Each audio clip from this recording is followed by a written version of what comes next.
Chapter 3. Looking-Glass Insects. Of course, the first thing to do was to make a grand survey of the country she was going to travel through. It's something very like learning geography, thought Alice as she stood on tiptoe in hopes of being able to see a little further. Principal rivers. There are none. Principal mountains. I'm on the only one, but I don't think it's got any name. Principal towns. Why, what are those creatures making honey down there? They can't be bees. Nobody ever saw bees a mile off, you know. And for some time she stood silent, watching one of them that was bustling about among the flowers, poking its proboscis into them, just as if it was a regular bee, thought Alice. However, this was anything but a regular bee. In fact, it was an elephant, as Alice soon found out, though the idea quite took her breath away at first. And what enormous flowers they must be, was her next idea. Something like cottages with the roofs taken off, and stalks put to them. And what quantities of honey they must make. I think I'll go down and— No, I won't go just yet, she went on, checking herself just as she was beginning to run down the hill and trying to find some excuse for turning shy so suddenly. It'll never do to go down among them without a good long branch to brush them away. And what fun it'll be when they ask me how I liked my walk. I shall say, "Oh, I liked it well enough." Here came the favourite little toss of the head. Only it was so dusty and hot, and the elephants did tease so. I think I'll go down the other way, she said after a pause, and perhaps I may visit the elephants later on. Besides, I do so want to get into the third square. So with this excuse, she ran down the hill and jumped over the first of the 6 little brooks. "Tickets, please," said the guard, putting its head in at the window. In a moment, everybody was holding out a ticket. They were about the same size as the people, and quite seemed to fill the carriage. "Now then, show your ticket, child," the guard went on, looking angrily at Alice. And a great many voices all said together, like the chorus of a song, thought Alice, "Don't keep him waiting, child. Why, his time is worth £1,000 a minute." "I'm afraid I haven't got one," Alice said in a frightened tone. "There wasn't a ticket office where I came from." And again the chorus of voices went on. "There wasn't room for one where she came from. The land there is worth £1,000 an inch." "Don't make excuses," said the guard. "You should have bought one from the engine driver." And once more the chorus of voices went on with, "The man that drives the engine. Why, the smoke alone is worth £1,000 a puff."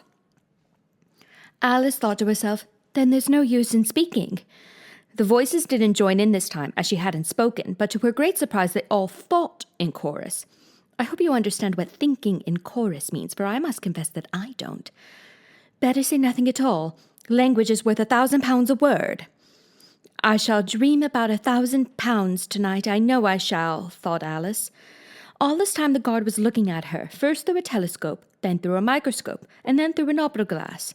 At last he said, "You're travelling the wrong way," and shut up the window and went away. "So young a child," said the gentleman sitting opposite to her. He was dressed in white paper. "Ought to know which way she's going, even if she doesn't know her own name." A goat, that was sitting next to the gentleman in white, shut his eyes and said in a loud voice, "She ought to know her way to the ticket office, even if she doesn't know her alphabet." There was a beetle sitting next to the goat. It was a very queer carriage full of passengers altogether, and as the rule seemed to be that they should all speak in turn, he went on with, "She shall have to go back from here as luggage." Alice couldn't see who was sitting beyond the beetle, but a hoarse voice spoke next. "Change engines," it said, and there it choked and was obliged to leave off.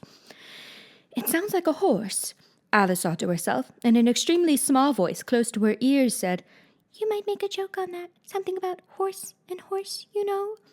Then a very gentle voice in the distance said, "She must be labelled Lass with care, you know."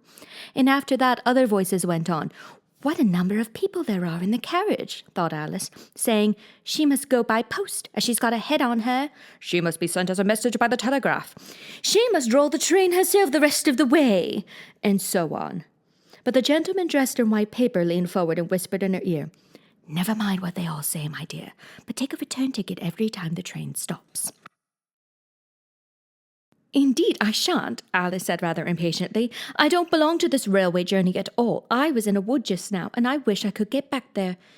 "You might make a joke on that," said the little voice close to her ear. "Something about you would if you could, you know." "Don't tease so," said Alice, looking about in vain to see where the voice came from. "If you're so anxious to have a joke made, why don't you make one yourself?" The little voice sighed deeply. It was very unhappy, evidently, and Alice would have said something pitying to comfort it. If it would only sigh like other people, she thought. But this was such a wonderfully small sigh that she wouldn't have heard it at all if it hadn't come quite close to her ear. The consequence of this was that it tickled her ear very much and quite took off her thoughts from the unhappiness of the poor little creature. "I know you are a friend," the little voice went on, "a dear friend and an old friend, and you won't hurt me, though I am an insect." "What kind of insect?" Alice inquired a little anxiously. What she really wanted to know was whether it could sting or not, but she thought this wouldn't be quite a civil question to ask. "What, then you don't—" the little voice began, when it was drowned by a shrill scream from the engine, and everybody jumped up in alarm, Alice among the rest. The horse, who had put its head out of the window, quickly drew it in and said, "It's only a brook we have to jump over." Everybody seemed satisfied with this, though Alice felt a little nervous at the idea of trains jumping at all. "However, it'll take us into the 4th square, that's some comfort," she said to herself. In another moment she felt the carriage rise straight up into the air, and in her fright she caught at the first thing nearest to her hand, which happened to be the goat's beard. But the beard seemed to melt away as she touched it, and she found herself sitting quietly under a tree, while the gnat, for that was the insect she had been talking to, was balancing itself on a twig just over her head and fanning her with its wings. It certainly was a very large gnat, about the size of a chicken, Alice thought. Still, she couldn't feel nervous with it, after they had been talking together so long. "Then you don't like all insects?" the gnat went on, as quietly as if nothing had happened. "I like them when they can talk," Alice said. "None of them ever talk where I come from." "What sort of insects do you rejoice in where you come from?" the gnat inquired. "I don't rejoice in insects at all," Alice explained, "because I'm rather afraid of them, at least the large kinds, but I can tell you the names of some of them." "Of course they answer to their names," the gnat remarked carelessly. "I never knew them to do it." "What's the use of their having names," the gnat said, "if they won't answer to them?" "No use to them," said Alice, "but it's useful to the people that name them, I suppose. If not, why do things have names at all?" "I can't say," the gnat replied. "Further on, in the wood down there, they've got no names. However, go on with your list of insects. You're wasting time." "Well, there's the horsefly." Alice began counting off the names on her fingers. "All right," said the gnat. "Halfway up that bush you'll see a rocking horsefly if you look. It's made entirely of wood and gets about by swinging itself from branch to branch." "What does it live on?" Alice asked with great curiosity. "Sap and sawdust," said the gnat. "Go on with the list." Alice looked at the rocking horsefly with great interest and made up her mind that it must have just been repainted. It looked so bright and sticky, and then she went on. "And there's the dragonfly." "Look on the branch above your head," said the gnat, "and there you'll see a snapdragonfly. Its body is made of plum pudding, its wings of holly leaves, and its head is a raisin burning in brandy." "And what does it live on?" Alice asked, as before. "Frumenty and mince pie," the gnat replied, "and it makes its nest in a Christmas box." "And then there's the butterfly," Alice went on, after she had taken a good look at the insect with its head on fire, and had thought to herself, "I wonder if that's the reason insects are so fond of flying into candles, because they want to turn into snapdragonflies." "Crawling at your feet," said the gnat. Alice drew her feet back at some alarm. "You may observe a bread and butter fly. Its wings are thin slices of bread and butter. Its body is a crust, and its head is a lump of sugar." "And what does it live on?" "Weak tea with cream in it." A new difficulty came into Alice's head. Supposing it couldn't find any, she suggested. "Then it would die, of course." "But that must happen very often," Alice remarked thoughtfully. "It always happens," said the gnat. After this, Alice was silent for a minute or two, pondering. The gnat amused itself meanwhile by humming round and round her head. At last it settled again and remarked, "I suppose you don't want to lose your name?" "No, indeed," Alice said a little anxiously. "And yet I don't know," the gnat went on in a careless tone. "Only think how convenient it would be if you could manage to go home without it. For instance, if the governess wanted to call you to your lessons, she would call out, 'Come here!' And there she would have to leave off, because there wouldn't be any name for her to call. And of course you wouldn't have to go, you know." "That would never do, I'm sure," said Alice. "The governess would never think of excusing me lessons for that. If she couldn't remember my name, she'd call me Miss, as the servants do." Well, if she said miss and didn't say anything more, the gnat remarked, of course you'd miss your lessons. That's a joke. I wish you had made it. Why do you wish I had made it? Alice asked. It's a very bad one. But the gnat only sighed deeply, while 2 large tears came rolling down its cheeks. You shouldn't make jokes, Alice said, if it makes you so unhappy. Then came another of those melancholy little sighs, and this time the poor gnat really seemed to have sighed itself away, for when Alice looked up, there was nothing whatever to be seen on the twig, and as she was getting quite chilly with sitting still so long, she got up and walked on. She very soon came to an open field, with a wood on the other side of it. It looked much darker than the last wood, and Alice felt a little timid about going into it. However, on second thoughts, she made up her mind to go on, for I certainly won't go back, she thought to herself, and this was the only way to the 8th square. This must be the wood, she said thoughtfully to herself, where things have no names. I wonder what'll become of my name when I go in. I shouldn't like to lose it at all, because they'd have to give me another, and it would be almost certain to be an ugly one. But then the fun would be trying to find the creature that had got my old name. That's just like the advertisements, you know, when people lose their dogs. Answers to the name of Dash. Had on a brass collar. Just fancy calling everything you met Alice till one of them answered. Only they wouldn't answer at all if they were wise. She was rambling on in this way when she reached the wood. It looked very cool and shady. Well, at any rate, it's a great comfort, she said as she stepped under the trees, after being so hot to get into what? She went on, rather surprised at not being able to think of the word. I mean, to get under this, you know? Putting her hand on the trunk of the tree. What does it call itself, I wonder? I do believe it's got no name. Why, to be sure it hasn't. She stood silent for a minute, thinking. Then she suddenly began again. Then it really has happened after all. And now who am I? I will remember if I can. I'm determined to do it.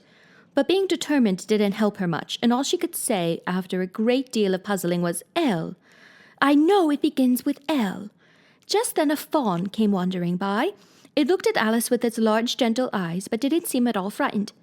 Here then, Alice said, as she held out her hand and tried to stroke it, but it only started back a little, and then stood looking at her again.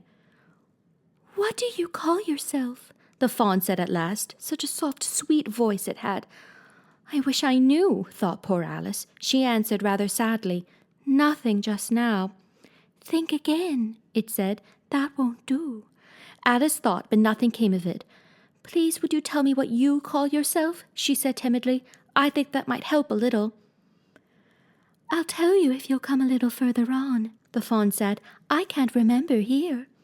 So they walked on together through the wood, Alice with her arms clasped lovingly round the soft neck of the fawn, till they came out into another open field, and here the fawn gave a sudden bound into the air and shook itself free from Alice's arms. I'm a fawn, it cried out in a voice of delight, and dear me, you're a human child. A sudden look of alarm came into its beautiful brown eyes, and in another moment it had darted away at full speed. Alice stood looking after it, almost ready to cry with vexation at having lost her dear little fellow-traveller so suddenly. However, I know my name now, she said. That's some comfort. Alice. Alice. I won't forget it again. And now, which of these finger-posts ought I to follow, I wonder? It was not a very difficult question to answer, as there was only one road through the wood, and the 2 finger-posts both pointed along it. I'll settle it, Alice said to herself, when the road divides and they point different ways. But this did not seem likely to happen. She went on and on a long way, but wherever the road divided, there were sure to be 2 finger-posts pointing the same way. One marked to Tweedledum's house, and the other to the house of Tweedledee. I do believe, said Alice at last, that they live in the same house. I wonder I never thought of that before. But I can't stay there long. I'll just call and say, how d'ye do, and ask them the way out of the wood. If I could only get to the 8th square before it gets dark. So she wandered on, talking to herself as she went, till, on turning a sharp corner, she came upon 2 fat little men, so suddenly that she could not help starting back. But in another moment she recovered herself, feeling sure that they must be Chapter 4, Tweedledum and Tweedledee. They were standing under a tree, each with an arm round the other's neck, and Alice knew which was which in a moment, because one of them had Dum embroidered on his collar, and the other Dee. I suppose they've each got Tweedle round at the back of the collar, she said to herself. They stood so still that she quite forgot they were alive, and she was just looking round to see if the word Tweedle was written at the back of each collar, when she was startled by a voice coming from the one marked dumb. "If you think we're waxworks," he said, "you ought to pay, you know. Waxworks weren't made to be looked at for nothing, nohow." "Contrariwise," added the one marked D, "if you think we're alive, you ought to speak." "I'm sure I'm very sorry," was all Alice could say, for the words of the old song kept ringing through her head like the ticking of a clock, and she could hardly help saying them out loud. Tweedledum and Tweedledee agreed to have a battle, for Tweedledum said Tweedledee had spoiled his nice new rattle. Just then flew down a monstrous crow as black as a tar barrel, which frightened both the heroes so they quite forgot their quarrel. "I know what you're thinking about," said Tweedledum, "but it isn't so, nohow." "Contrariwise," continued Tweedledee, "if it was so, it might be, and if it were so, it would be, but as it isn't, it ain't. That's logic." "I was thinking," Alice said very politely, "which is the best way out of this wood? It's getting so dark. Would you tell me, please?" But the fat little men only looked at each other and grinned. They looked so exactly like a couple of great schoolboys that Alice couldn't help pointing her finger at Tweedledum and saying, "First boy." "Nohow," Tweedledum cried out briskly and shut his mouth up again with a snap. "Next boy," said Alice, passing on to Tweedledee, though she felt quite certain he would only shout out, "Contrariwise," and so he did. "You've begun wrong," cried Tweedledum. "The first thing in a visit is to say how d'ye do and shake hands." And here the two brothers gave each other a hug, and then they held out the two hands that were free to shake hands with her. Alice did not like shaking hands with either of them first, for fear of hurting the other one's feelings. So as the best way out of the difficulty, she took hold of both hands at once. The next moment they were dancing round in a ring. This seemed quite natural, she remembered afterward, and she was not even surprised to hear music playing. It seemed to come from the tree under which they were dancing, and it was done, as well as she could make it out, by the branches rubbing one across the other, like fiddles and fiddlesticks. "But it certainly was funny," Alice said afterward, when she was telling her sister the history of all this, "to find myself singing 'Here We Go Round the Mulberry Bush.' I don't know when I began it, but somehow I felt as if I'd been singing it a long, long time." The other two dancers were fat and very soon out of breath. "4 times round is enough for one dance," Tweedledum panted out, and they left off dancing as suddenly as they had begun. The music stopped at the same moment. Then they let go of Alice's hands and stood looking at her for a minute. There was a rather awkward pause, as Alice didn't know how to begin a conversation with people she had just been dancing with. "It would never do to say, 'How d'ye do,' now," she said to herself. "We seem to have got beyond that somehow." "I hope you're not much tired," she said at last.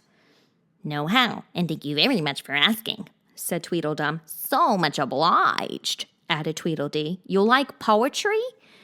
"Yes, pretty well. Some poetry," Alice said doubtfully. "Would you tell me which road leads out of the wood?" "What shall I repeat to her?" said Tweedledee, looking round at Tweedledum with great solemn eyes and not noticing Alice's question. "The walrus and the carpenter is the longest," Tweedledum replied, giving his brother an affectionate hug. Tweedledee began instantly. "The sun was shining." Here Alice ventured to interrupt him. "If it's very long," she said as politely as she could, "would you please tell me first which road?" Tweedledee smiled gently and began again. "The sun was shining on the sea, shining with all his might. He did his very best to make the billows smooth and bright, and this was odd because it was the middle of the night. The moon was shining sulkily because she thought the sun had got no business to be there after the day was done. It's very rude of him, she said, to come and spoil the fun. The sea was wet as wet could be, the sands were dry as dry. You could not see a cloud because no cloud was in the sky. No birds were flying overhead, there were no birds to fly. The walrus and the carpenter were walking close at hand. They wept like anything to see such quantities of sand. If this were only cleared away, they said, it would be grand. If 7 maids with 7 mops swept it for half a year, do you suppose, the walrus said, that they could get it clear? I doubt it, said the carpenter, and shed a bitter tear. Oysters, come and walk with us, the walrus did beseech. A pleasant walk, a pleasant talk along the briny beach. We cannot do with more than 4 to give a hand to each. The eldest oyster looked at him, but never a word he said. The eldest oyster winked his eye and shook his heavy head, meaning to say he did not choose to leave the oyster bed. But 4 young oysters hurried up, all eager for the treat. Their coats were brushed, their faces washed, their shoes were clean and neat. And this was odd because, they hadn't any feet. 4 other oysters followed them, and yet another 4. And thick and fast they came at last, and more and more and more, all hopping through the frothy waves and scrambling to the shore. The walrus and the carpenter walked on a mile or so, and then they rested on a rock conveniently low, and all the little oysters stood and waited in a row. The time has come, the walrus said, to talk of many things, of shoes and ships and sealing wax, of cabbages and kings, and why the sea is boiling hot and whether pigs have wings. But wait a bit, the oysters cried, before we have our chat, for some of us are out of breath, and all of us are fat. No hurry, said the carpenter, they think too much for that. A loaf of bread, the walrus said, is what we chiefly need. Pepper and vinegar besides are very good indeed. Now if you're ready, oysters dear, we can begin to feed. But not on us, the oysters cried, turning a little blue. After such kindness, that would be a dismal thing to do.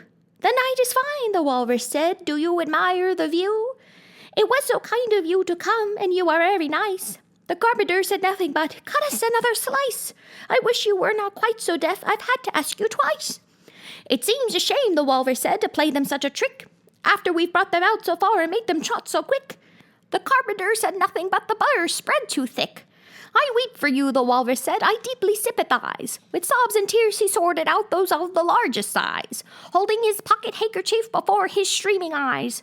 Oh, oysters, said the carpenter, you've had a pleasant run. Shall we be trotting home again? But answer came there none, and this was scarcely odd because they'd eaten every one. I like the walrus best, said Alice, because you see he was a little sorry for the poor oysters. He ate more than the carpenter, though, said Tweedledee. You see, he held his handkerchief in front, so that the carpenter couldn't count how many he took, contrariwise. That was mean, Alice said indignantly. Then I like the carpenter best, if he didn't eat so many as the walrus. But he ate as many as he could get, said Tweedledum. This was a puzzler. After a pause, Alice began, Well, they were both very unpleasant characters. Here she checked herself in some alarm at hearing something that sounded to her like the puffing of a large steam engine in the wood near them, though she feared it was more likely to be a wild beast. Are there any lions or tigers about here? She asked timidly. It's only the Red King snoring, said Tweedledee. Come and look at him, the brothers cried, and they each took one of Alice's hands and led her up to where the king was sleeping. Isn't he a lovely sight? Said Tweedledum. Alice couldn't say honestly that he was. He had a tall red nightcap on, with a tassel, and he was lying crumpled up into a sort of untidy heap and snoring loud. Fit to snore his head off, as Tweedledum remarked. I'm afraid he'll catch cold with lying on the damp grass, said Alice, who was a very thoughtful little girl. He's dreaming now, said Tweedledee. And what do you think he's dreaming about? Alice said, Nobody can guess that. Why about you? Tweedledee exclaimed, clapping his hands triumphantly. And if he left off dreaming about you, where do you suppose you'd be? Where I am now, of course, said Alice. Not you, Tweedledee retorted contemptuously. You'd be nowhere. Why, you're only a sort of thing in his dream. If that there king was to wake, added Tweedledum, you'd go out, bang, just like a candle. I shouldn't, Alice exclaimed indignantly. Besides, if I'm only a sort of thing in his dream, what are you, I should like to know? Ditto, said Tweedledum. Ditto, ditto, cried Tweedledee. He shouted this so loud that Alice couldn't help saying, Hush, you'll be waking him, I'm afraid, if you make so much noise. Well, it's no use your talking about waking him, said Tweedledum, when you're only one of the things in his dream. You know very well you're not real. I am real, said Alice, and began to cry. You won't make yourself a little realer by crying, Tweedledee remarked. There's nothing to cry about. If I wasn't real, Alice said, half laughing through her tears. It all seemed so ridiculous. I shouldn't be able to cry. I hope you don't suppose those are real tears, Tweedledum interrupted in a tone of great contempt. I know they're talking nonsense, Alice thought to herself, and it's foolish to cry about it. So she brushed away her tears and went on as cheerfully as she could. At any rate, I'd better be going out of the wood, for really it's coming on very dark. Do you think it's going to rain? Tweedledum spread a large umbrella over himself and his brother and looked up into it. No, I don't think it is, he said. At least not under here, no how. But it may rain outside? It may, if it chooses, said Tweedledee. We've no objection, contrariwise. Selfish things, thought Alice, and she was just going to say good night and leave them when Tweedledum sprang out from under the umbrella and seized her by the wrist. Do you see that? he said in a voice choking with passion, and his eyes grew large and yellow all in a moment, as he pointed with a trembling finger at a small white thing lying under the tree. It's only a rattle, Alice said, after a careful examination of the little white thing. Not a rattlesnake, you know, she added hastily, thinking that he was frightened. Only an old rattle, quite old and broken. I knew it was, cried Tweedledum, beginning to stamp about wildly and tear his hair. It's spoiled, of course. Here he looked at Tweedledee, who immediately sat down on the ground and tried to hide himself under the umbrella. Alice laid her hand upon his arm and said in a soothing tone, You needn't be so angry about an old rattle. But it isn't old, Tweedledum cried, in a great fury than ever. It's new, I tell you. I bought it yesterday. My nice new rattle. And his voice rose to a perfect scream. All this time Tweedledee was trying his best to fold up the umbrella with himself in it, which was such an extraordinary thing to do that it quite took off Alice's attention from the angry brother. But he couldn't quite succeed, and it ended in his rolling over, bundled up in the umbrella, with only his head out, and there he lay, opening and shutting his mouth and his large eyes, looking more like a fish than anything else, Alice thought. Of course you agreed to have a battle, Tweedledum said in a calmer tone. I suppose so, the other sulkily replied as he crawled out of the umbrella. Only she must help us to dress up, you know. So the two brothers went off hand in hand into the wood and returned in a minute with their arms full of things, such as bolsters, blankets, hearth rugs, tablecloths, dish covers, and coal scuttles. I hope you're a good hand at pinning and tying strings, Tweedledum remarked. Every one of these things has got to go on somehow or other. Alice said afterward she had never seen such a fuss made about anything in all her life. The way those two bustled about, and the quantity of things they put on, and the trouble they gave her in tying strings and fastening buttons. Really, they'll be more like bundles of old clothes than anything else by the time they're ready, she said to herself, so she arranged a bolster round the neck of Tweedledee. To keep his head from being cut off, as he said. You know, he added very gravely, it is one of the most serious things that can possibly happen to one in a battle, to get one's head cut off. Alice laughed loud, but she managed to turn it into a cough for fear of hurting his feelings. Do I look very pale? Said Tweedledum, coming up to have his helmet tied on. He called it a helmet, though it certainly looked much more like a saucepan. Well, yes, a little, Alice replied gently. I'm very brave, generally, he went on in a low voice. Only today I happen to have a headache. And I've got a toothache, said Tweedledee, who had overheard the remark. I'm far worse than you. Then you'd better not fight today, said Alice, thinking it a good opportunity to make peace. We must have a bit of a fight, but I don't care about going on long, said Tweedledum. What's the time now? Tweedledee looked at his watch and said, 4:30. Let's fight till 6, and then dinner, said Tweedledum. Very well, the other said rather sadly, and she can watch us. Only you'd better not come very close, he added. I generally hit everything I can see when I get really excited. And I hit everything within reach, cried Tweedledum, whether I can see it or not. Alice laughed. You must hit the trees pretty often, I should think, she said. Tweedledum looked round him with a satisfied smile. I don't suppose, he said, there'll be a tree left standing for ever so far round by the time we've finished. And all about a rattle, said Alice, still hoping to make them a little ashamed of fighting for such a trifle. I shouldn't have minded it so much, said Tweedledum, if it hadn't been a new one. I wish the monstrous crow would come, thought Alice. There's only one sword, you know, Tweedledum said to his brother, but you can have the umbrella. It's quite as sharp.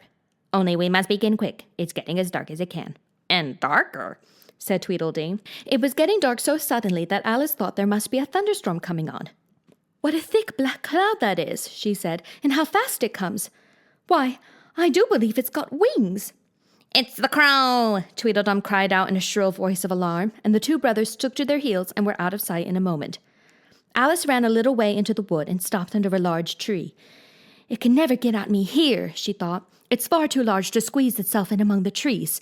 But I wish it wouldn't flap its wings so. It makes quite a hurricane in the wood. Here's somebody's shawl being blown away.